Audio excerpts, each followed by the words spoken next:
So yun guys, what's up? Ang topic natin ngayon is stress sa mechanics of deformable bodies. So ang stress is, yan lang naman yung formula niyan, P over A. Ito is stress, tapos ito naman internal force, tapos ito area, yung perpendicular area niya. So let's say meron tayo dito na kuhang internal force na 60, tapos meron tayong sides dito na, let's say ito na lang is 2, tapos 2 millimeter, tapos dito is 4 millimeters. Therefore, para makuha yung stress niyan, 60 Newton over 4 times 2. Ito yung area niya kasi, area ng rectangle. So, yan. Compute nyo lang kung anong makukuha niyo dyan. 60 over 4 times 2. Ilan nakuha nyo? 7.5 NPA. So, yan lang naman yung ginagawa dyan. Yun lang, di ba? So, para mas mag-gets nyo, yun na, punta na lang tayo sa sample problem. Tuloy na naman yan. Posible hindi nyo na-gets yun. Hindi nyo na-gets itong pinagsasabi ko, tangina nyo. Yan. So, dito tayo sa pinakamadali. Di ba, perpendicular niya to. So, therefore, ito yung area. Tapos ito yung internal force. This internal force, nasa labas siya. That means, di siya. Hindi ko alam kung nasaan yan. Basta, bahala na kayo mag-intindi dyan. Basta, yun na yun. So, stress, 600. Gawin na lang natin siyang Newton. Tapos, i-convert ko na lang siya using engineering notation. So, ilan to? 600 by 300. So, since may bawas, minus ko yan. Since dalawa yung bawas dyan, minus 2 times, ilan yan? 150 by 200. O, compute nyo using yung calcu. Kailangan lalabas dyan 5 MPa. So, yan. Sabay-sabay natin compute, guys. Tingnan nyo.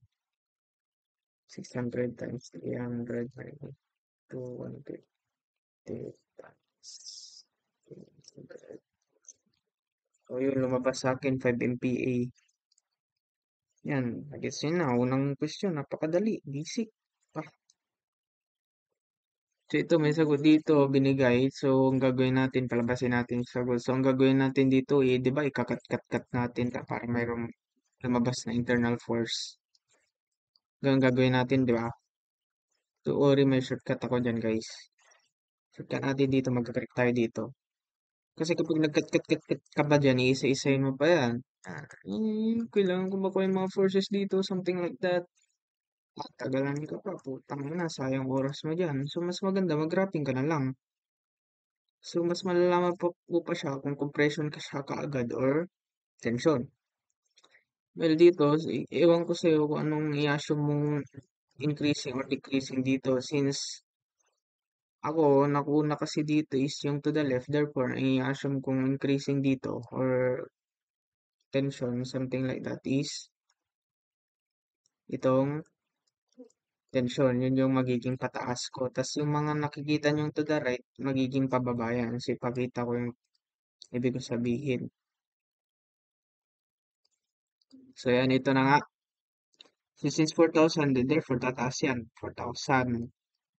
Tapos, meron ka nakita ditong to the right na 9,000. Therefore, 9,000 minus 4, 4,000 minus 9,000. Therefore, magiging negative 5,000. Pero, i-disregard mo na lang yung negative. So, therefore, magiging 5,000 yan.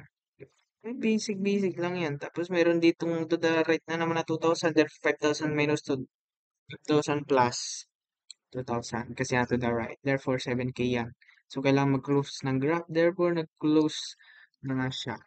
At yun, P over A lang yan. Since may mga given naman ng areas. So, i-compute mo, lalabas tong mga internal, mga stresses dyan. So, try natin isagot ka using our calcu. And yun, lumabas na nga sa akin. Yung ko sa inyo kung lalabas yan. Ganyan lang naman yung ka-basic. Kung hindi nyo naiintindihan yung pinagsasasabi ko dito, putang ina na sana hindi ka na nag-aral. Joke lang. Kung di mo nagigets sa mga pinagsasabi ko dito, kung bakit ganun lang yung concept ko, manood ka na lang kay HLDC or kay engineered, no, kay CEBOX, kaysa nanonood ka pa dito. Kasi mas maintindihan ako, kasi peke lang naman kaming mga peke lang naman kaming review center, so hindi kami tunay, so huwag kayong mag-alala. Putang ina nyo. So yun, game. Dito tayo sa 140. Bago nyo sagutan to, bago ko ipaliwanag to, i-pause nyo muna, tapos sagutan nyo on your own para, ito man to, yan. Malaman nyo yung pinagsasabi ko para may matututunan kayo, diba? Tangina naman. Manood pa kayo libre ng animal. Putang inang kasi yan. So yan, game. Determine the average normal stress in each of the 20 millimeter blah, blah, blah, blah, something like that. So ito kinuha ko na yung reactions para hindi nakakatamad. Kasi nga statics lang naman yan. Kapag di ka marunong kumuha ng reactions, tangin mo, ba't ka nakapasa sa statics, tapos nag-aaral ka ng mechanics. Yan. So yun, para maka yung internal forces dito, mag-ano ka lang, Cartesian plane. So yun, may mga lumalabas na forces dyan. Ito yung reaction na 30, tapos ito yung 40. Somatic, alam na natin yan. Kaya nating i-mental. Therefore, this is 30, this is 40. So may lumabas na mga forces dito. This is 30, and this is 40.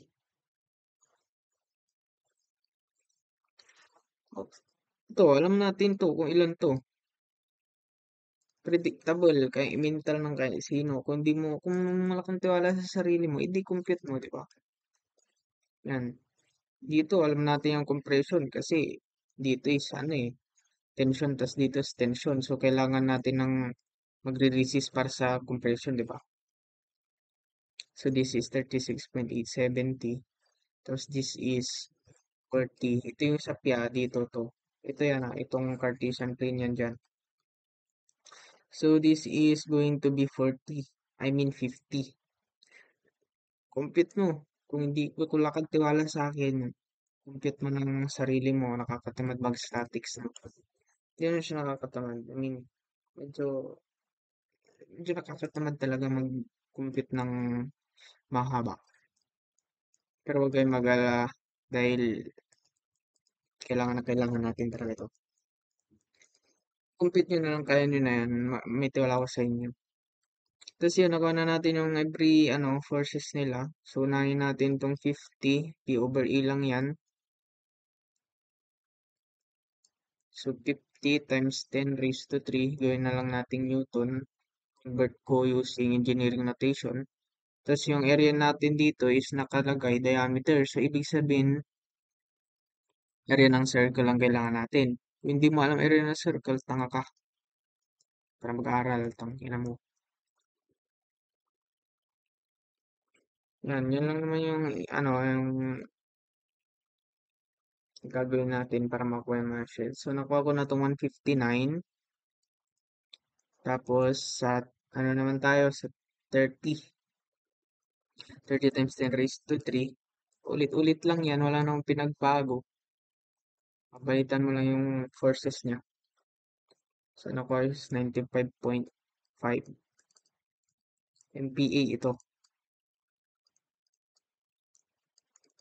So, ito sa,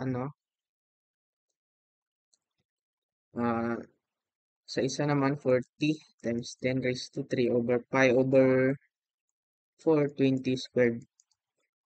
Makuha natin just 127 PA. Diba? Basic lang. So, proceed tayo sa 141. Ah, excuse me. So, sa 141, kinuha natin yung maximum P. So, therefore, hindi natin alam tong mga forces dito. Hindi natin alam yan. Kasi nga, kukunin natin kung ano yung pinaka-safe value ng P ang kailangan para hindi masira yung mga materials. So, yun. Gawin na natin. Let's say dito, meron tayo ditong force P.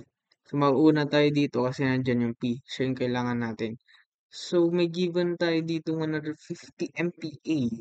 Sinabi naman dito naman 50 MPa. Therefore, ang kailangan natin is yung allowable na P. So, alam naman natin na kapag kukunin natin yung P, kailangan yung maximum niya hindi siya masisira. So, kapag may given naman na ano na stress. Ang gagawin natin naka in terms of P, naka in terms of dito. Kasi kailangan natin makuha yung each material na naka in terms of P yung kakayanin ng P.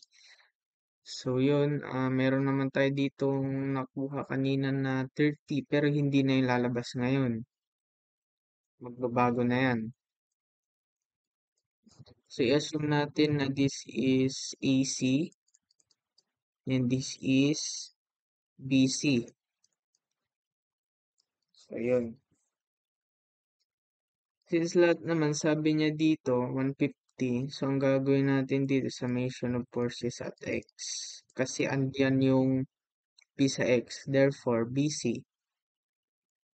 So P positive, the right minus BC cos 36.87T. So gets niyo na ba yung ibig sabihin? Ngayon, since itong BC, yan yung force natin, right? Ito yung force natin sa P over A. Gets niyo ba ako? Yan yung force natin sa P over A. So, ang kailangan natin gawin, kunin natin itong BC na in terms of P. So, ang gagawin natin dito, BC, divide both sides. So, P over cos 36.87T. So, para hindi tayo mahirapan, i-convert na lang natin itong cos 36.870 into constant. I mean, into numbers. Ewan ko, basta yun. Ah, yan. At ang nakuha ko is 1.25 P. So, meron na tayong nakuhang force na naka in terms of P. Therefore, pwede na natin gamitin yan. Yung 150 is equals to BC. Ano ba yung BC natin? Itong 1.25 P, right? P. Tapos, yung area natin na 20. Pi over 4, 20 squared. Therefore, makukuha natin si P. Pero mamaya na natin isosolve. No? Kasi, bukod dyan, ang nakuha pa lang natin na bar na naka-in terms sa P is yung BC, which is itong bar pa lang. Kailangan pa natin itong bar na to at bar na to para matel kung sino yung kayang pinaka-allowable na pinaka kaya niyang dalhin sa P para hindi masira yun. So ito, tandaan nyo, ito yung BC 1.25P. Tapos, siguro dito na tayo sa AC since nandyan naman na sa AC. Summation of forces at Y.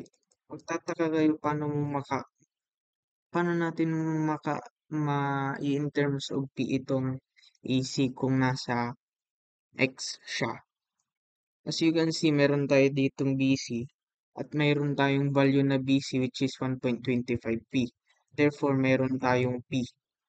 So, yun na lang ang gagawin natin. So, positive BC. Ano ba yung BC natin, di ba?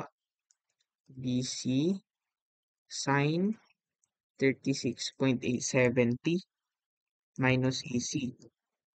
Ngayon, ano ba tong BC? Itong 1.25 yan, right? So, baguhin na lang natin. Gawin natin siyang 1.25. Transpose natin tong AC is equals to 1.25P sine 36.870. Gawin na lang rin natin tong constant para kahit papano hindi tayo mahirapang magsalpak mamaya. Therefore, AC, compute nyo, kung putang ina nyo, 1.85, sorry, sine 36.870. Yan ay 0.75.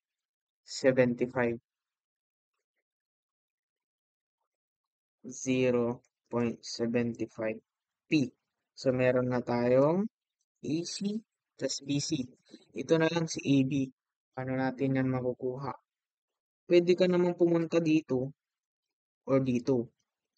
Pero sa tingin ko, hindi naman na natin siya kailangan. Kasi dito naman na lang natin ah, kailanganin. Kasi nga hindi naman natin kailangan 'tong bar na 'to sa P. Di ko siya sinasabing di natin siya kailangan. What I mean is hindi naman siya kasi nag-aano doon sa P. Kumbaga dito yung pinakaimportanteng bar para makuha mo yung allowable P. So, isolve na lang natin tong dalawa para mas madali. Nakakapagod pala, no? Pero siguro, i-compute na rin natin to. Wag na. Para sa akin. Okay, game na. Ano ba ang sagot dito? Ang sagot dito is 37.7 kilonewton daw. So, yun yung compute natin. Ang meron tayong stress dito na nakuha. I mean, given siya, hindi natin na nakuha. Unahin natin si 1.25p. Tapos, ang area niya is pi over 420 squared. Therefore, p is equals to, hindi natin alam. Fix solve lang yan kapag di ka marunong mag-fix solve. It's your, it's your fault. Di ka nakikinig. Di joke lang. So yun, nakuha ko is 37,699.118 MPa. No, MPa ang putik. It's Newton. Since ito is naka-kilonewton, pag kinonvert mo, 37.7 lang rin naman yan. So basically, napalabas na agad natin yung sagot. Pero, para masigurado tayo, try natin isolve to. 150, 0.75p, pi over 4, 20 squared. Tignan natin kung ano ilan yung lalabas na sagot dyan. Kapag itong lumabas na sagot dito is mas mataas dito sa p. Therefore, yun yung kaya niyang dalhin na maximum. Therefore, hindi pa siya masisira doon. So, ito is 62,000. Mataas ang kaya niyang dalhin. 531 Newton. So, ito ang ibig ko sabihin. Itong si P, ito lang yung maximum na kaya niyang dalhin sa BC. Itong ano na to, bar. Ang kaya niyang dalhin is 37,699 lang. So, ibig sabihin, pag yung P lumagpas sa 37,699, masisira tong bar na to. So, ang kailangan natin na bar is, I mean, kailangan na P is pinakamaliit. Kasi kapag lumagpas to, let's say, ang nilagay mong force P dito is 38,000. Therefore, itong bar na to, sira na. Kasi ang kaya lang niyang dalhin is 37,699. Kapag ang pinili mong force is ito, ang binaks mong force is ito, final answer, sabi mo, ito yung mataas. So, ito yung final answer ko. Therefore, nagkakamali ka dyan. Kasi, itong bar na to, yung kaya niyang dalhin is 62,800. So, kapag yan ang pinili mo, itong bar na to, sira na. Ito ang kaya niyang dalhin 62,000. Pero ito ang kaya niyang dalhin is 37,000. So, ibig sabihin, kailangan lahat ng bar, ang P dapat kaya niyang dalhin. Kapag ang bar dito is kaya niyang dalhin is 60,000, tapos itong bar na to is kaya niyang dalhin is 37,000, tapos ang bar na to kaya niyang dalhin is siguro mga nasa 50,000. Therefore, kailangan yung pinakamababa. Kasi ito kaya naman nilang magdala ng mas matataas. Ito hindi niya kayang madala ng mas mataas. So, kailangan yung pinakamaliit para pantay-pantay at hindi sila masira. Yun lang yun. Sana nagets niyan. So yan, determine the average shear stress developed in pin A of the truss.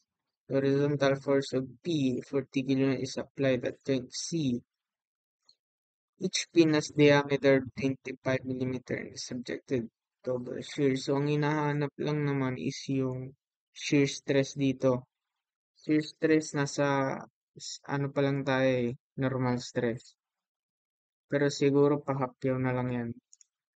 Bigyan ko kayo ng konting knowledge sa shear stress para kahit papano, alam niyo na agad.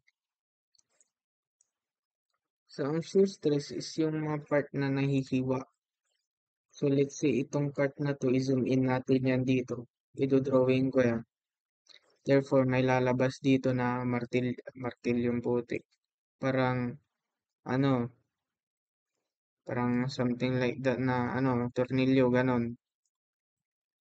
At double shear daw yan. Ito wala to props lang yan. Bear with me guys. Kaya natin to guys. So, ang ibig niyang sabihin na double shear dito is itong part na to is may hiwa. So, yun lang naman yung ibig niyang sabihin doon. So, yun. Pag nahiwa yan, kailangan yung may lalabas na shear stress dyan. Which is ito yan. P over A lang din naman yun. Kaso ang problema, perpendicular na siya sa area. Hindi na siya, I mean, parallel. Hindi na siya perpendicular di tulad nung kanina. Ito, parallel na siya sa area mismo. Therefore, kapag nahiwa yan guys. Ang parallel area niyan is bilog. Tapos naghiwa dyan. Parang ito yung nag-slice. Therefore, ang area mo dito is yung bilog. Since yun yung nag-slice. Ang diameter niya daw is 25 millimeter. So yun, meron pala tayo ditong nakuha naman na forces. This is 40 kilonewton. Therefore, kapag ka nag-ano ka dito, nag-Pythagorean theorem, 50 ang lalabas dyan. So, 50 times 10 raised to 3, pi over 4, 25 squared. 50 times 10 raised to 3, pi over 4, 25 squared. 101.86. Hindi ko alam kung yun yung tama. I mean, sorry, nakalimutan ko. Double share nga pala. That means magmumultiply ka. Kasi dalawa yung area. So, ang bali ang lalabas dyan is 50.9 MPa. So, yun lang naman yun. Yan, tapos na. Next problem tayo. Hindi na, makakasawa to. Yun guys, madali lang naman to. Siguro may idea na kayo kung paano nangyayari itong mga putang inang to. Siguro ang imagine nyo dyan is slice ka na. Tapos perpendicular area. Paano nga ba makukuha yung mga something like that? Kapag may nakita kayong ganito is, ibig sabihin, Cartesian plane lang. So, nakuha na natin ang analyzation. Cartesian plane nga lang naman talaga yan. So, yun, pagka nagkaroon ka dito ng forces, kakaroon ka dito ng, ilan to? 70. Therefore, mayroon ka 70 degrees dito. And this, and that will be, ano bang maganda? Dito, tapos, saan magandang ilagay yung isa? I think dito yung isa. Yeah. So, therefore, dito lang din yan. Tapos, meron ka ditong 60 degrees na sinabi niya. Ah, ito, 6 kips. Putang ina talaga. Kasi kaya nandito, dapat wala na kayo sa mundo. Ina niya. Sabihin na lang natin this is AB and this is AC. Iba yung nahanap. Average normal stress lang yan naman, no? So, yun. Yan. Ano lang, statics. Puta, basic. Para ka lang naghahakol. So, yun, summation of, ano bang madali? Summation of forces Y. 0. AC positive sine 70 minus 6 times 10 raised to 3. Gagawin natin siyang pounds kaya kinonvert ko na lang gamit engineering notation. Sine 60. Sobrang basic.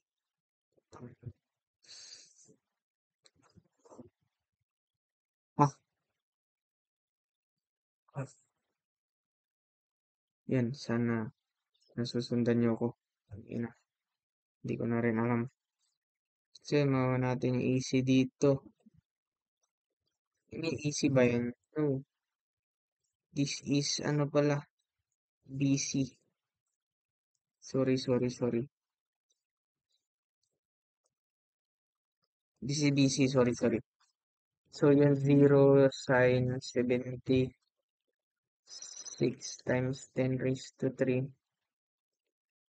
sine 60. Shift solve. Lang nakuha nyo 5529.6299 pounds. Tapos, ilagay nyo yan sa P over A. Yan. 5529.6299 over area niya. Meron tayong thickness dito na 1.5. 1.5 by ilan ba to? 4.5. So, x 1.5 times 4.5. Yan, makukuha natin si 819. 800. Wait, what? Oh, shit. This skips. Tama, KSI. 819.244. 2044 PSI. Pag in-convert mo siya sa KSI, ito makukuha natin. So, yun, kapag ka nag-summation forces at AB ka dyan, I mean, fx 0, AB positive, minus 5529.6299, sine 70, minus 6 times 10 raised to 3 sine 60. So, yung makukuha mo si AB, ilan yan? Hindi ko alam, pero bear with me guys. Kaya natin to. 529.6299 sine 70.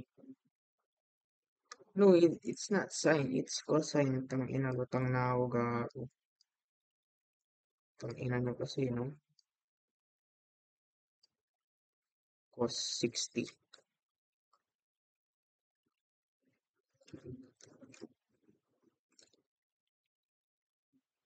Cos 60. Ilan yan?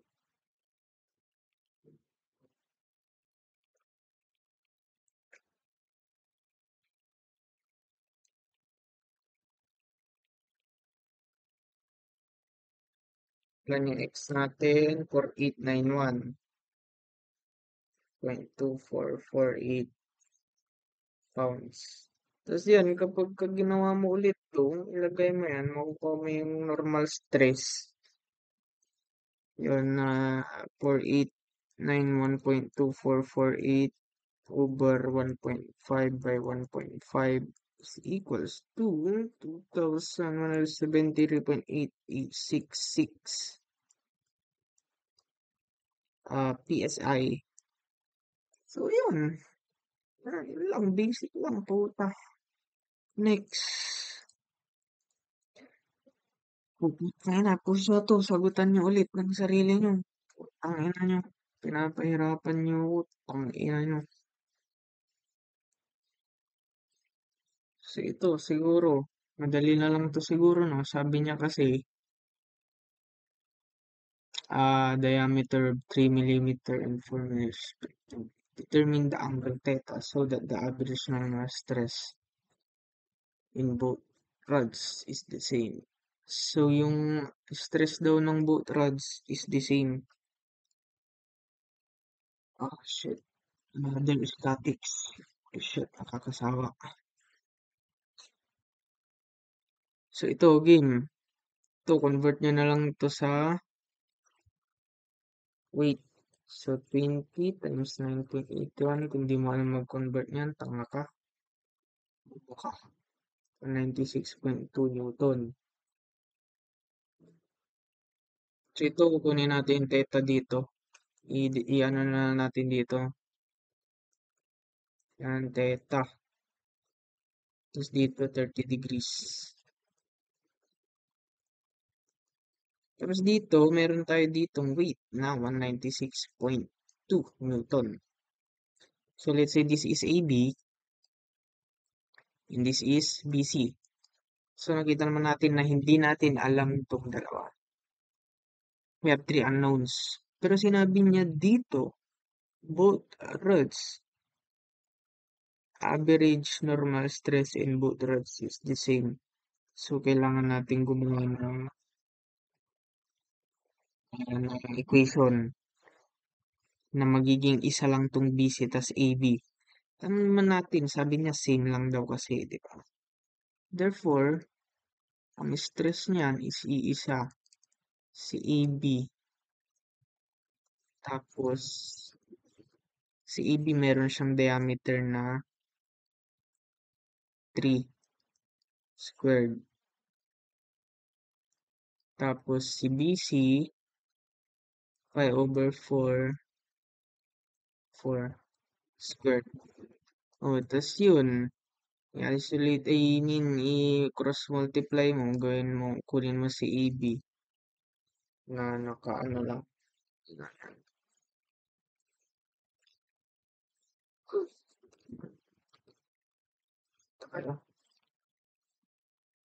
Kasi nakuha ko dito 9/4 pi.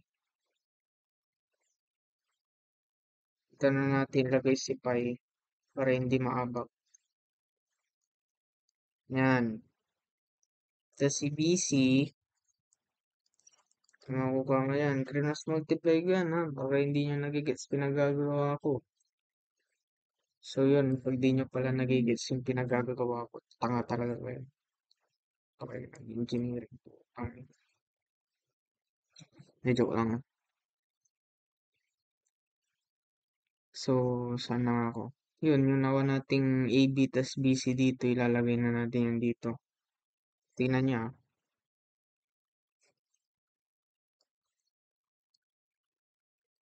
Dito theta, tapos dito 30. Tapos dito, 96.2 Newton, right? So, ngayon, si BC is 4 pi, theta na siya. Then, si AB, 9/4 pi. Ano pala siya? Yan. Basta yun na yan. Tapos yan, ilan na lang ang unknown natin? 1, 2. We'll have two unknowns.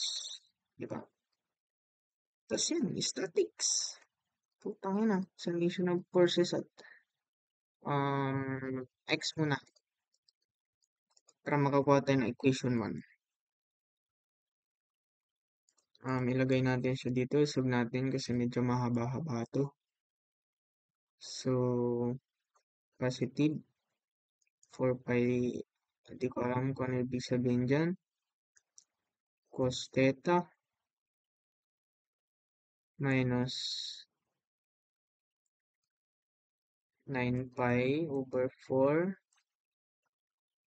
cos 30. So, pwede natin i-factor out si ano dito, si ito. Pero let me think muna, no, kung pwede natin siya i-factor out para ma-isolate natin tong si theta. I think hindi. Hindi natin siya pwedeng ganunin. Kasi kapag factor out natin,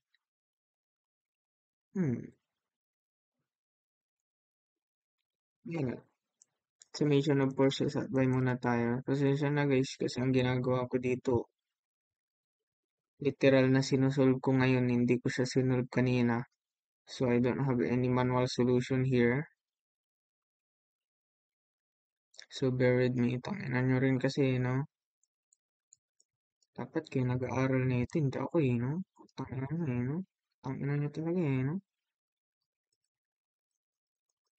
For eta sin 30 minus 196.2. Yun. So yung gusto natin kunin si, paano to? Gusto natin kunin si theta. Try natin kung pwede natin ito ma-factor out. So 0 for, I mean, yan. Ganito na lang. 4 pi cos theta minus,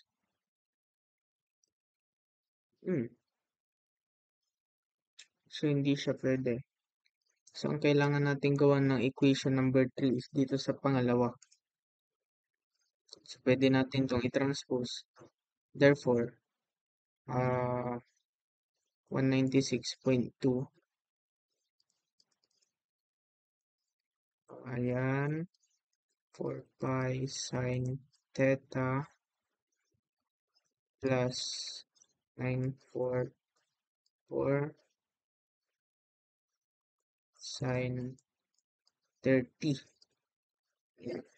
Hindi nyo ito na-gets. Wala akong pakialam. Bahala kayo sa buhay nyo. Wala akong pakialam sa inyo. Kung hindi nyo na-gets yan. Tindihin nyo na lang. 96.24 pi sin theta plus 9 pi 4 sin 30. Grabe. Tapos ito, isalpak nyo yan dito. Mahaba to. Pero wala akong paki. I mean, mahaba siya kasi dalawa pa. So, ang gagawin natin, i-factor out natin. Since pinactor out na natin siya, ang gagawin natin is 196 na dito. 0.2 4 pi sin theta plus 9 pi over 4 sin 30. Pinactor out natin, magiging 4 pi sin theta plus 9 4 pi 9 pi 4 sin 30. I mean, no, I'm wrong. Sorry. Dito tayo sa, sa isa pala yun. This is cos.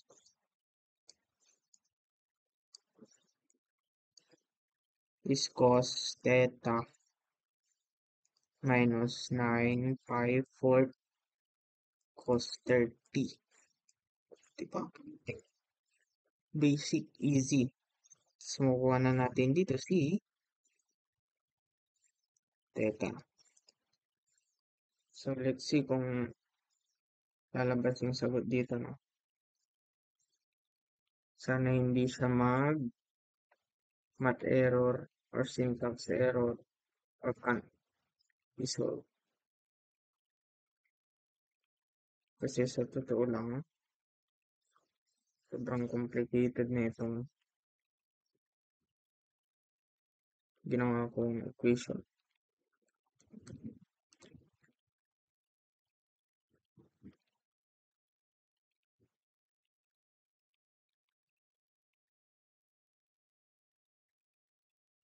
So, yan. Solve. Ang sagot, 60.8. Wait lang, i-calculate ko na lang dito.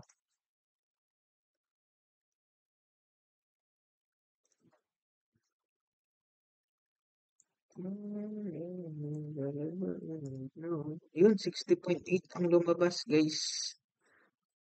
So, isalpak nito sa calculate nyo, yan yung lalabas. 60.8473 degrees.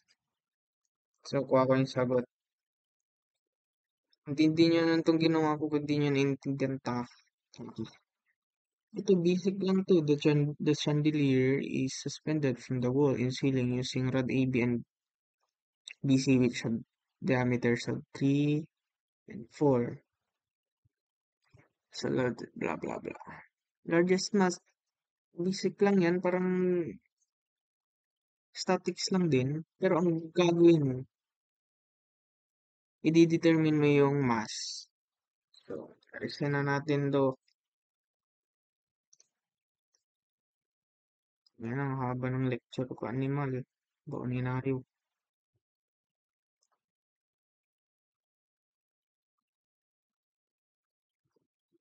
So, susunod. Baka huwag na yung manood dito. Kay Sibax na lang kay HLBC. Okay. Game. Ayan. May given na ilan to? 45. And this is 30. And this is the unknown. Let's say weight. So, itong si EB tapos BC, gusto natin siyang kunin pero tatlo ulit ang unknown. At sinabi niya largest mass. This is, ibig sabihin yung kaya niya ulit i-support, yung hindi masisira. Therefore, tulad ulit ng ginawa natin sa problem number 3, yung sa 141, yung largest P, yung maximum. So yun, mabilis lang naman to. Ang gagawin mo na lang dito is 150 since given. Tapos, kunin mo yung AB at BC. Since kukunin mo yan at kung sino yung pinaka-maximum na allowable sa kanila. So, ito ano ko na, i-solve ko na lang. This is 3. So, ang lalabas sa AB dyan is, tas dito BC, 4 squared BC. Yan. Ngayon, compute nyo yan. Solve yan, ibig ko sabihin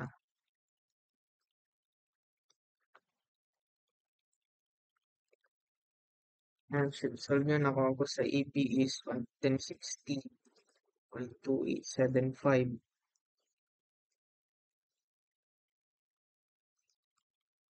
Tapos nakuha ko sa BC 1884.9556. So yan. So ang ina-assume nyo, isasalpak ko yan dito para makuha na agad yung W. Diyan kayo nagkakamali.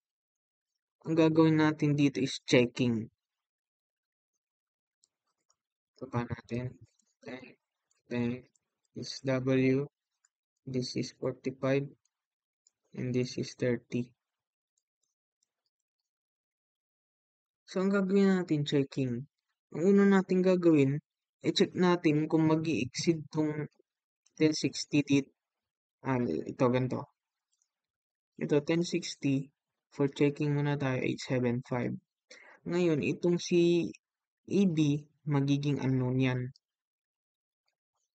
Let's see. Sorry, this is, BC. Uh, ulit. This is AB and this is BC.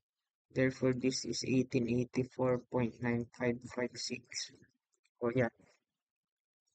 Ang gagawin natin dito, kailangan magsasummation of forces at x tayo dito. Kung itong 1884.9556 is hindi siya lalagpas dito sa AP, summation at forces at x, 0, 1884.9556 cos 45 minus AB cos 30. Isi-shift solve mo at makukuha natin ang AB. Kung itong AB is nakakuha ng mas mataas kaysa dito sa allowable niya, ibig sabihin, nag-exceed siya sa pinaka-allowable ng AB. Therefore, hindi ito ang gagamitin mo. Pero, hindi pa natin na-solve. Isosolve muna natin.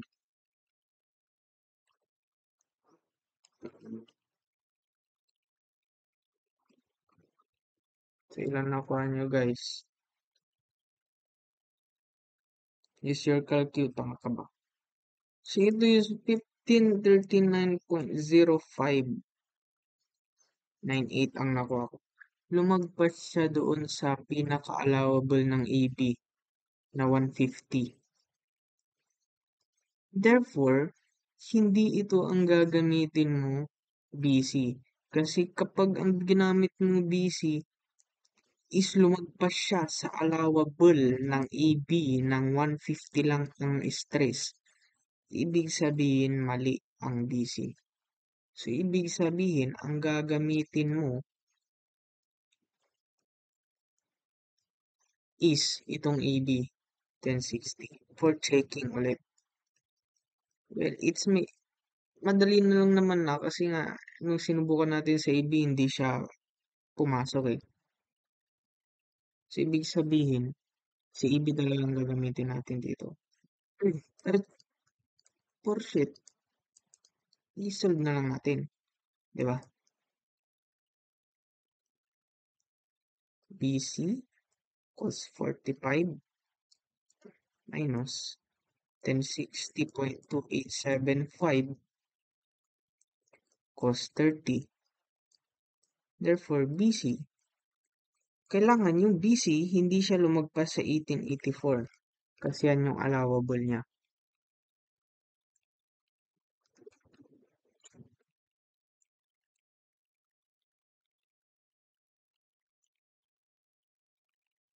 Ang nakuha ko is, shift solve lang do, 1298.5817. Therefore, hindi siya lumagpas dito. This is greater than this. Ibig sabihin, ito ang gagamitin nating BC dahil hindi siya lumagpas dito at ito ang gagamitin nating AB kasi yan yung allowable niya sa 150 and also kaya niyang buhatin yung allowable ng BC na 1884. Gets? Yan po na ako. Yan game. Summation of forces at y na lang yan. 0. Tapos yun, ang gamitin mo sa BC is ito at ito naman sa AB. Yun. 1298.5817 sin 45 plus 1060.2875 sin 30 minus W. Therefore, makukuha mo na yung weight.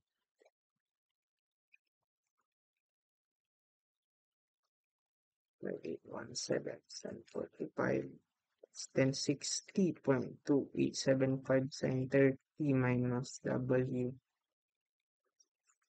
Ang weight na nakuha natin is 1448.37.7. i-divide mo siya sa 9.81 para makuha mo yung mass. Ang nakuha kong mass is 147.6432. Tingnan nga natin kung tama. 147. Nag-round off 148 kilogram. So, tama tayo. Okay, next problem. Ito, sagutan niyo to pinakamadali sa lahat. May given na normal stress and kung ano yung gagamitin mong area. May mga sides na given pero hindi mo alam kung anong gagamitin mo dyan. Pinakamadali lang yan sa lahat. And nakuha mo naman na given naman na yung sagot dyan. So siguro kaya nyo nang sagutan yan, no? Pagkatamad magsagot niyan, palabasin nyo na lang. Ito, tip na lang. O, tip ko sa inyo. O, ito yung gamitin yung, area. 2. 2 inch. Tapos, 1 inch. O, yan. Na, basic na lang yan. Yan na yung makukuha mong P. Ito yung perpendicular mo, di ba? P. O, yan. Tapos, may given ka naman na 2 KSI.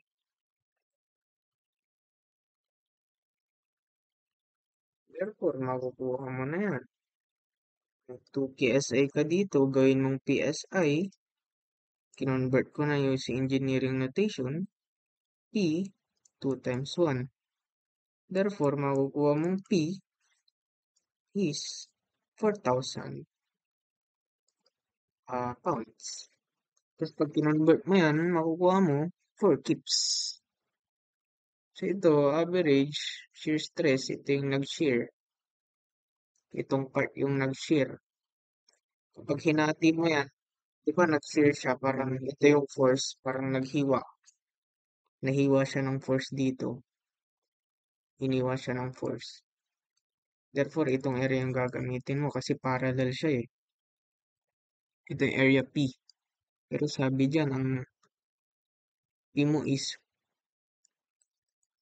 4,000 pounds. Diba? Nakuha na natin. Therefore, ano ang area dito?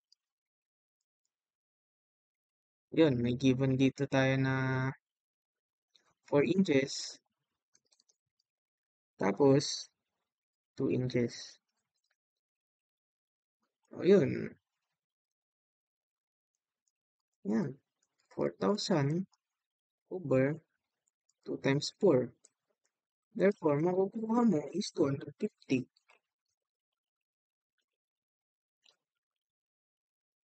250. Sorry. Dalawa pala yan. Kasama pa to. Nag-slice din to. Therefore, i-multiply mo siya sa 2. Diyan nakakalito pero ganun talaga. Kailangan magaling ka sa analyzation. O, yun lang yun. Next problem. Ito ulit, allowable P. Ito, madali na lang to. Statics lang yan ulit. Tulad ng sinabi ko, statics lang yan. So, dito tayo sa 165. Ito yung pinaka, complicated na sasagutan nyo siguro kapag hindi nyo sinunod yung problem natin dito sa problem number 3 kanina. So yun, mas madali. Ito yung pinakamadali sa lahat kapag kasinunod nyo yung ganun sa akin. So yun. Kunin natin tong allowable P dito. Meron naman na ditong determine the maximum vertical force P. So siya naman inaano, di ba? So yun, i-drawing natin dito yung free body diagram niya para hindi tayo nakakalito. Yan. P. And this is CD. Then this is RBY. RBX 45. So this is 300. Therefore, this is ilan to? Isolve na lang natin. Paras lang yan eh.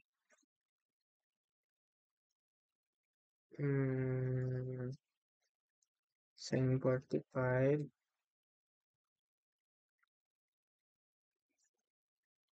Hypotenuse 300.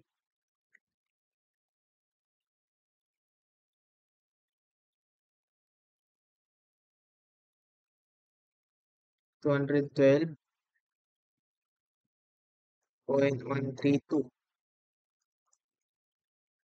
Hindi ko alam kung tama pero yan yung nasolve ko. So I think that's real.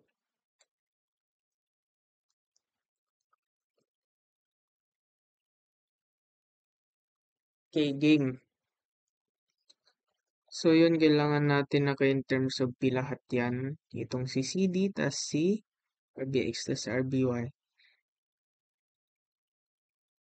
And sabi niya dito, maximum P na ang average normal stress na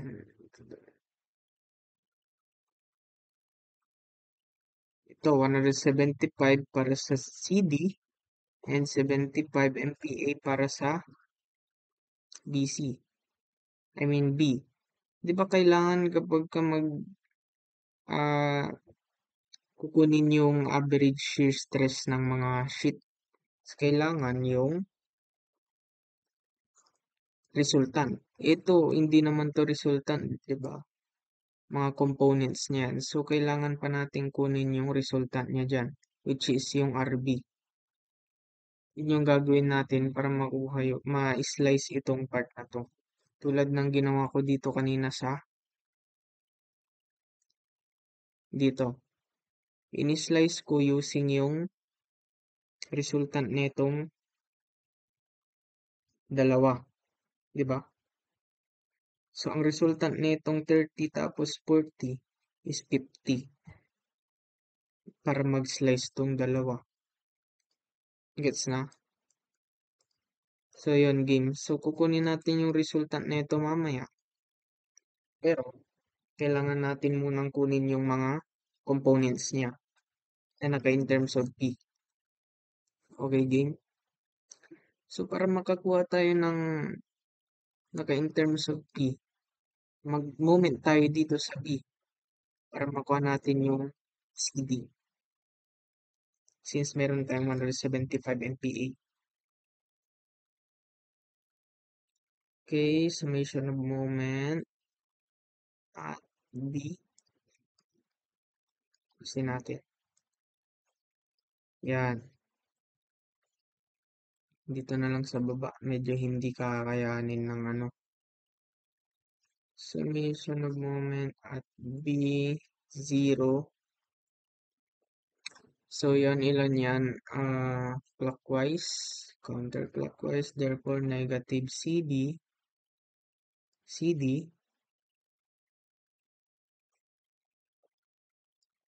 times 212.132 plus itong CP. Siya ay pa-clockwise. Therefore, positive siya and 450. So, yun, makakakuha tayo ng CD na naka-in terms of P. Divide both sides lang yan. At gawin na lang natin siyang constant kaagad.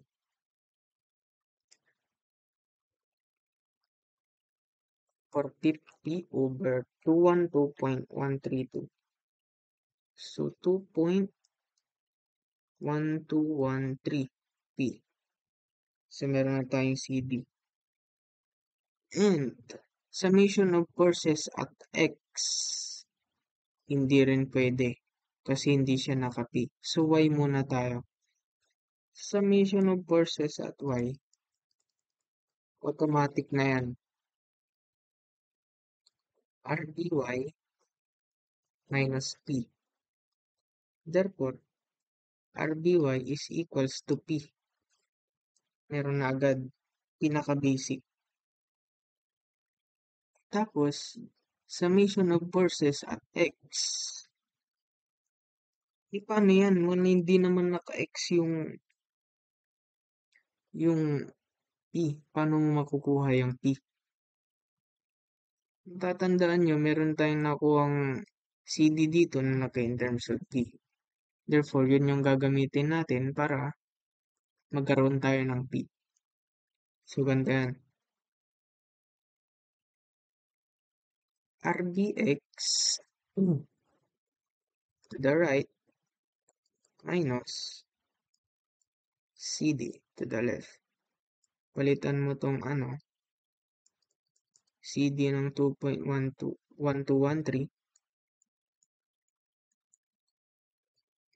Yan, meron na tayong equation para sa RBX, di ba? Ganun lang yan kadali, guys. Napakadali, napaka-basic, napaka-easy. At kukunin na natin ang ating maximum force P. Meron tayo ditong 75 MPa para sa CD. 175, sorry. At ang nakuha natin doon is 2.1213 P. Over, ang area niya is 10 mm diameter squared. Therefore, makukuha natin si P using sheet salt.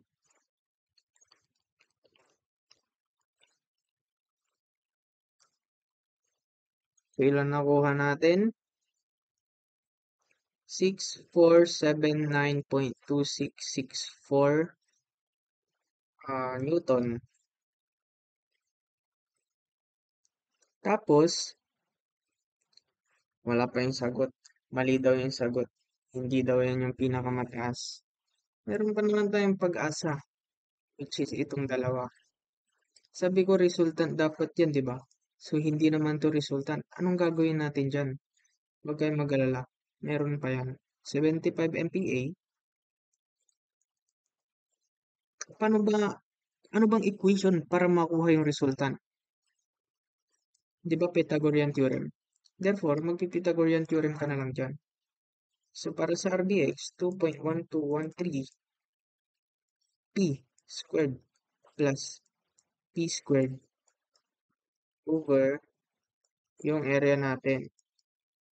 Ilan ba ang area? Double shear, sabi niya ulit. Therefore, nakamultiply na naman to sa 2. Tapos, ito ay 6 mm diameter. Yan. Makukuha natin si P. Na hopefully siya ay nasa 1,000.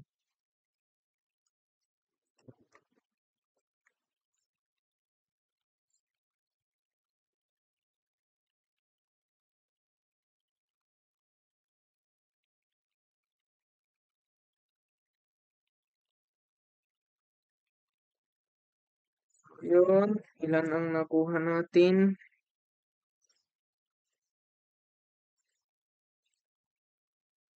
Putang ina, 2.18.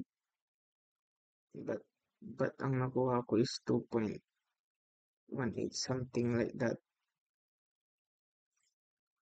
I think there's something wrong with my solving.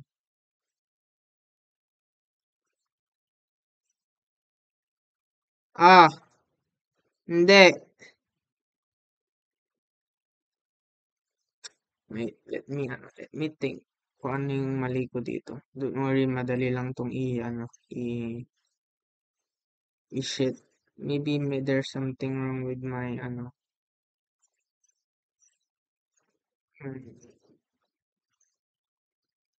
2.121 CD. Tama. Tapos, nung nag-RBY minus P ako, Tama rin naman. Tapos sa CD,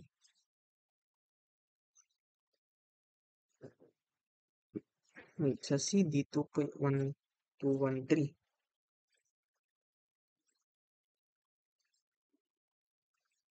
Hmm, maybe there's something wrong dito sa pagsasolve ko dito.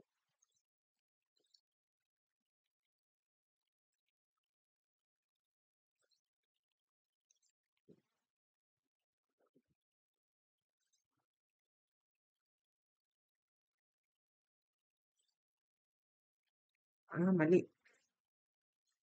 450 to 1.13 pala. Tama naman eh. Diba ito, 1 to 1, 1 to 1, 2.132, tapos, tama. Hindi na 450, tama naman. RBY, tama naman. RBX, tama naman. So, 175, 5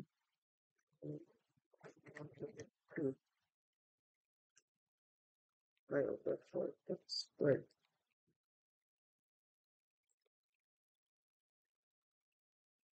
6,479, tama naman.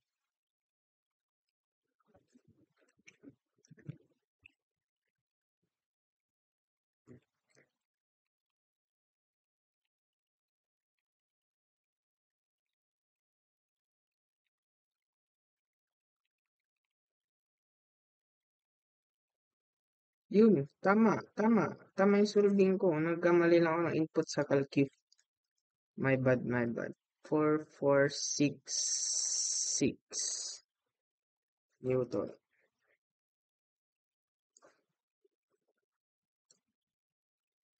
So yun, ganun lang naman siya kadali. Next problem, problem 8. Ayan.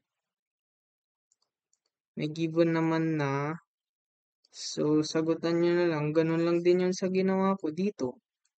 Tapos sa problem 4. Same lang yan. Siguro yan na yung sagot dyan. Iano ko na lang yung solution sa next video. Ayan. Sagutan nyo. Ito lang yung pinakamadali. Madali lang to kapag nakinig kayo. Yan, salamat. Thank you, guys. Bye-bye.